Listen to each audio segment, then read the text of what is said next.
Hi friends, welcome to Nandadeepa YouTube channel. ಇವತ್ತಿನ recipe ಏನೆಂದರೆ ನಾನು ಇಲ್ಲಿ ಕೊಕೊನಟ್ ಲಡ್ಡುವನ್ನು ಮಾಡ್ತಾ ಇದ್ದೀನಿ. ಬನ್ನಿ ನೋಡೋಣ. ಅಷ್ಟು ಸಾಫ್ಟ್ ಆದ ಈ ಕೊಕೊನಟ್ ಲಡ್ಡು ಹೇಗೆ ಮಾಡೋದು ಅಂತ ನೋಡೋಣ. ಇಲ್ಲಿ ನಾನು ಮೊದಲು ಒಂದು ಪ್ಯಾನನ್ನು ತೆಗೆದುಕೊಂಡು ಅದು ಸ್ಟೋವ್ ಮೇಲೆ ಇಟ್ಟು ಅದಕ್ಕೆ 2 ಚಮಚ ತುಪ್ಪವನ್ನು ಹಾಕುತ್ತಾ ಇದ್ದೀನಿ. ನೋಡಿ ಫ್ರೆಂಡ್ಸ್, ಈ ತುಪ್ಪವನ್ನು ಚೆನ್ನಾಗಿ ಕರಗಿದ ಮೇಲೆ ನಾನು ಇಲ್ಲಿ 2 ಬಟ್ಟಲು ಕೊಕೊನಟ್ ಪೌಡರನ್ನು ಹಾಕುತ್ತಾ ಇದ್ದೀನಿ. ನೋಡಿ, ಒಂದು ಬಟ್ಟಲು ಹಾಕಿದ್ದೀನಿ ಮತ್ತು ಇನ್ನೊಂದು ಬಟ್ಟಲು ಹಾಕುತ್ತಾ ಇದ್ದೀನಿ. ನೋಡಿ ಫ್ರೆಂಡ್ಸ್, ಈ ಕೊಕೊನಟ್ ಪೌಡರ್ ಎಲ್ಲ ಅಂಗಡಿಯಲ್ಲಿ ಸಿಗುತ್ತದೆ. ನಾವು ಇದನ್ನು ತುಪ್ಪದಲ್ಲಿ ಚೆನ್ನಾಗಿ ಹುರಿದುಕೊಳ್ಳಬೇಕು. ನೋಡಿ, ಈ ಥರ ಚೆನ್ನಾಗಿ ಹುರಿದುಕೊಳ್ಳಿ.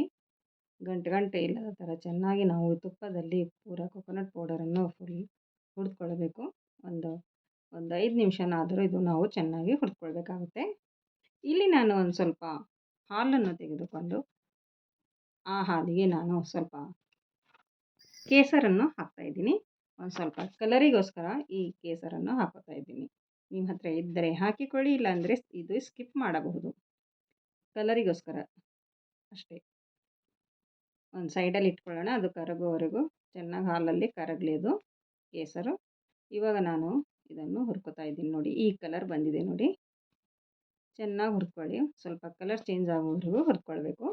ಇಲ್ಲಿ ನಾನು ಒಂದು ಮಿಕ್ಸಿ ಜಾರಿಗೆ 1 ಕಪ್ ಹಾಲನ್ನು ಹಾಕೋತಾ ಇದ್ದೀನಿ.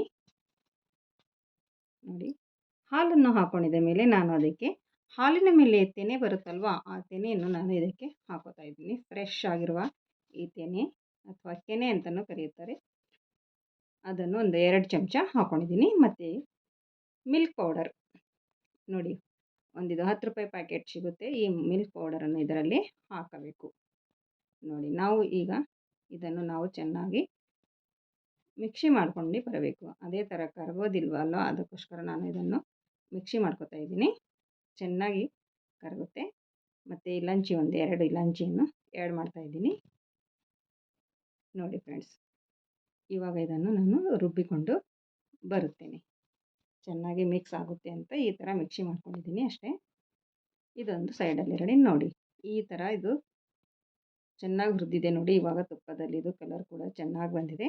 ಇದಕ್ಕೆ ನಾನು 1 ಬಟ್ಟಲು ಸಕ್ಕರೆಯನ್ನು ಹಾಕೋತಾ ಇದ್ದೀನಿ. 2 ಬಟ್ಟಲು ಕೊಕೊನಟ್ ಪೌಡರಿಗೆ 1 ಬಟ್ಟಲು ಸಕ್ಕರೆಯನ್ನು ಹಾಕಿಕೊಳ್ಳಬೇಕು. ನಿಮಗೆ ಸ್ವಲ್ಪ ಸಿಹಿ ಜಾಸ್ತಿ ಬೇಕು ಅಂದರೆ ಇನ್ನೂ ಸ್ವಲ್ಪ ಆ್ಯಡ್ ಮಾಡಿಕೊಳ್ಳಬಹುದು. ಇದು 1 ಕಪ್ ಸಕ್ಕರೆ ಕರೆಕ್ಟಾಗಿ ಬರುತ್ತದೆ. ನೋಡಿ, ಸಕ್ಕರೆ ಹಾಕಿದ ಮೇಲೆ ಚೆನ್ನಾಗಿ ಹುರ್ಕೊಳ್ಳಿ. ಆಮೇಲೆ ಇದು ಮಿಕ್ಸಿ ಮಾಡಿಟ್ಟಿಕೊಂಡಿರುವ ಈ ಹಾಲು ಮತ್ತು ಕೆನೆ ಮತ್ತು ಮಿಲ್ಕ್ ಪೌಡರ್ ಇದನ್ನೆಲ್ಲ ಮಿಕ್ಸಿ ಮಾಡಿಟ್ಟಿಕೊಂಡಿದ್ದೇವಲ್ಲ, ಅದನ್ನು ಇದಕ್ಕೆ ಹಾಕಬೇಕು. ಹಾಕಿ ಚೆನ್ನಾಗಿ ಮಿಕ್ಸ್ ಮಾಡಿಕೊಳ್ಳಿ. ನೋಡಿ, ಚೆನ್ನಾಗಿ ಮಿಕ್ಸ್ ಮಾಡಿಕೊಳ್ಳಿ. ಇದು ಸ್ವಲ್ಪ ನೀರಿನ ಥರ ಬಿಡುತ್ತದೆ, ಸಕ್ಕರೆ ಹಾಕಿದ್ದರಿಂದ ಸ್ವಲ್ಪ ಇದು ಆಳಸಾಗುತ್ತದೆ. ಮತ್ತು ನಾವು ಇಲ್ಲಿ ಕಲರಿಗೋಸ್ಕರ ಕೇಸರನ್ನು ಹಾಲಿನಲ್ಲಿ ಹಾಕಿಟ್ಟಿದ್ದೀವಲ್ಲ, ಅದು ಕೂಡ ಇದರಲ್ಲಿ ಹಾಕಿಕೊಳ್ತಾ ಇದ್ದೀನಿ. ನೋಡಿ, ಇದನ್ನೆಲ್ಲ ಹಾಕಿದ ಮೇಲೆ ನಾವು ಚೆನ್ನಾಗಿ ಮಿಕ್ಸ್ ಮಾಡ್ತಾ ಇರಬೇಕು. ಕೈ ಬಿಡದೇ ಚೆನ್ನಾಗಿ ಮಿಕ್ಸ್ ಮಾಡಿಕೊಳ್ಳಿ, ಇಲ್ಲಾಂದರೆ ಇದು ತಳ ಹಿಡಿಯುತ್ತದೆ. ಅದಕ್ಕೋಸ್ಕರ ನಾವು ಚೆನ್ನಾಗಿ ಕೈ ಆಡಿಸುತ್ತಾನೆ ಇರಬೇಕು. ನೋಡಿ, ಈ ಥರ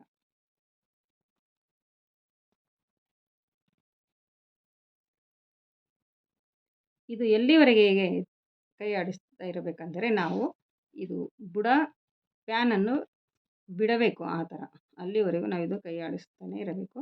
ಮತ್ತು 1 ಚಮಚ ತುಪ್ಪವನ್ನು ಹಾಕೊಂಡಿದ್ದೀನಿ. ಮೊದಲು 2 ಚಮಚ ತುಪ್ಪವನ್ನು ಹಾಕೊಂಡಿದ್ದೀನಿ, ಮತ್ತು ಮೇಲಿಂದ 1 ಚಮಚವನ್ನು ತುಪ್ಪವನ್ನು ಹಾಕೋತಾ ಇದ್ದೀನಿ. ನೋಡಿ, ಈ ಥರ ಚೆನ್ನಾಗಿ ಮಿಕ್ಸ್ ಮಾಡಿ. ನೋಡಿ, ಇವಾಗ ಇದು ರೆಡಿ ಆಗ್ತಾ ಬಂದಿದೆ. ನೋಡಿ, ಪ್ಯಾನಿಗೆ ಅಂಟ್ಕೊಳ್ತಾ ಇಲ್ಲ. ಇದು ಪ್ಯಾನನ್ನು ಬಿಡ್ತಾ ಇದೆ. ನೋಡಿ, ಪ್ಯಾನ್ ಎಷ್ಟು ಕ್ಲೀನ್ ಆಗ್ತಾ ಇದೆ ನೋಡಿ. ನೋಡಿ, ಇದು ಇವಾಗಿದು ರೆಡಿಯಾಗಿದೆ ನೋಡಿ. ನೋಡಿ, ಈ ಥರ ಬರಬೇಕು. ನೋಡಿ, ಎಷ್ಟು ಸಾಫ್ಟಾಗಿ ಬಂದಿದೆ ಅಂತ. ನೋಡಿ, ಇವಾಗಿದು ರೆಡಿಯಾಗಿದೆ ನೋಡಿ. ಈ ಥರ ಬರಬೇಕು. ಇವಾಗಿದು ಗ್ಯಾಸನ್ನು ಆಫ್ ಮಾಡಿಕೊಂಡು ನಾವು ಇದನ್ನು ತೆಗೆದಿಟ್ಟುಕೊಳ್ಳೋಣ. ಮತ್ತು ನಾನು ಇಲ್ಲಿ ಒಂದು ಪ್ಲೇಟಿಗೆ ಹಾಕ್ಕೊಳ್ತಾ ಇದ್ದೀನಿ. ನೋಡಿ, ಈ ಥರ ಹಾಕ್ಕೊಂಡಿದ್ದೀನಿ. ಇದು ತುಂಬ ಬೆಚ್ಚಗಿರುತ್ತದೆ. ಸ್ವಲ್ಪ ಇದನ್ನು ಆರಲು ಬಿಡಬೇಕು. ಸ್ವಲ್ಪ ಅಂದರೆ ಸ್ವಲ್ಪ ಇದನ್ನು ಆರಲು ಬಿಡಿ. ಮತ್ತು ಸ್ವಲ್ಪ ಬೆಚ್ಚಗಿರುವಾಗಲೇ ನಾವು ಇದನ್ನು ಉಂಡೆ ಕಟ್ಕೊಳ್ಬೇಕಾಗುತ್ತದೆ. ನೋಡಿ ಈ ಥರ ಸಣ್ಣ ಸಣ್ಣ ಉಂಡೆಗಳನ್ನು ಮಾಡಿಕೊಂಡು ನಾನು ಈ ಥರ ಇಡ್ತಾಯಿದ್ದೀನಿ. ನೋಡಿ ಫ್ರೆಂಡ್ಸ್ ಎಷ್ಟು ಸಾಫ್ಟಾಗಿ ಬಂದಿದೆ ಅಂತ, ಎಷ್ಟು ಚೆನ್ನಾಗಿದೆ ಅಂತ. ನೋಡಿ ತಿನ್ನಲು ಅಷ್ಟೇ ರುಚಿಕರವಾಗಿರುತ್ತದೆ. ಸೂಪರ್ ಆದ ರೆಸಿಪಿ ಅಂತಲೇ ಹೇಳ್ಬೋದು. ನಾನು ಇಲ್ಲಿ ಒಂದು ಒಡೆದು ತೋರಿಸ್ತಾ ಇದ್ದೀನಿ.